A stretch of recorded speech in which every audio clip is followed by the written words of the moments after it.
value can mean a lot of different things to a lot of different people. The way we use it, and the way a lot of people use it, is that well, one way to look at it is that it's the transfer of basically something almost intangible from one party to another. So when you help someone out, when you give something to someone, that's offering them value, right? So if you're a business person and you're selling something, I'm hoping that the product that you sell does offer some sort of value. I mean, there are some cases where you might sell something that is extremely commoditized, and it really doesn't offer too much value.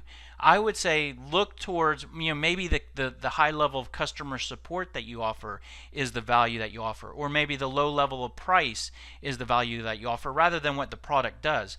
But in most cases, the product that you sell should offer some sort of value to somebody. So for example, it might make something work better, might make something more reliable, make something automated, might help someone to save time. It might help someone to make more money, whether they're an individual or they're a business, make more money, save money, and whatnot. So what you want to do is you want to start to try to think about what are the real benefits that my products offer, and focus more on that in your talk tracks. So we actually do we can get very granular in the levels of in the value, in figuring out the different types of value that you offer, and we actually break it down into 3 levels.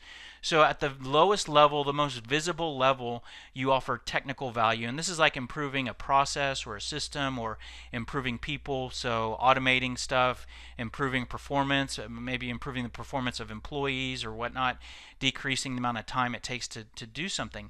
When you deliver, or your clients realize that value, that will work its way up to create business value. So that could help them in the area of revenue, costs, and services.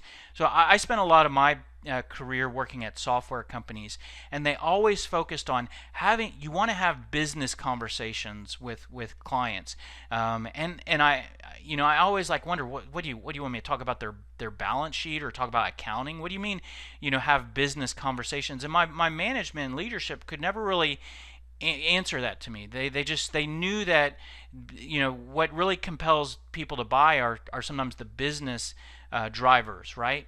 Well, with this model, look at the technical value that you offer and see how that impacts your clients at a business level. When you automate something, what does that impact from in terms of their costs or their revenue? And then you can start to realize the business value that you offer, and it's then talking about that business value that leads to the right types of business conversations with prospects. It's not about talking about their investors or whatnot. And it doesn't stop there, because when your clients realize business and technical value, then they will realize personal value. So if you sell to a CFO, what does it mean to them when they create all these improvements in their organization? Well, they might get promoted, they might get a better bonus, they might be able to go home at night and have dinner with their family. So, and if you sell B2C, this might be a little different, but some of the business value is really, it's like personal income. Instead of a company making more money, maybe they have increased personal income, so you might need to do a conversion there. This is a bit granular, so you don't need to get this sophisticated. I mean, maybe just start with thinking about 3 benefits that you offer. And once you identify a couple benefits, then I want to show you what you can do with that. Is you can plug it into something like this. I have a template here, and you can create what we call a value statement.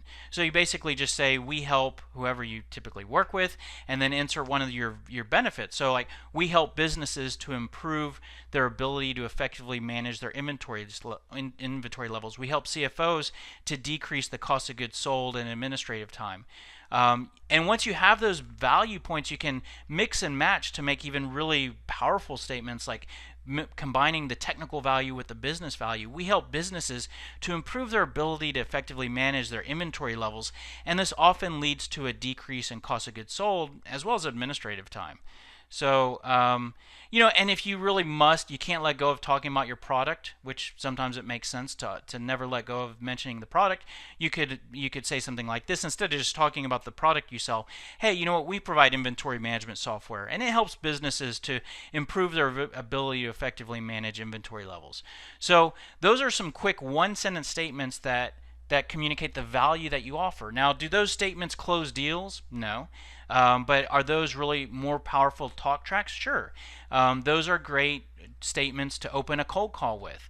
Instead of saying, I'm a salesperson, I want to sell you this, or I'm with this company and we sell this, start out with your value statement. The reason why I'm calling you is that we help businesses to improve their ability to effectively manage inventory levels. So that's a great way to open a call. It's also a great way, we're going to talk about objections later in this presentation, but you can use your value statement as a way to respond to objections. A gatekeeper will love to ask you, what is this call in regards to?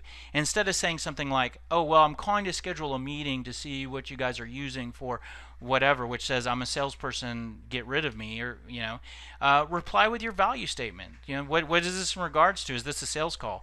Well, the reason why I'm reaching out to you is we actually provide inventory management software, and this helps CFOs to decrease their cost of goods sold and administrative time. So you can use it, your value statement, in a lot of different ways, responding to objections and whatnot. So I'm going to show you a slide here that we call messaging workflow, and after each column and area that we talk about, I'm going to come back to this slide. The reason why is because each of these areas helps you to figure out what to say in the next, and that'll make more sense after I do a couple of these. But let me just show you. If you start, so you're trying to maybe figure out what is the key value that I offer.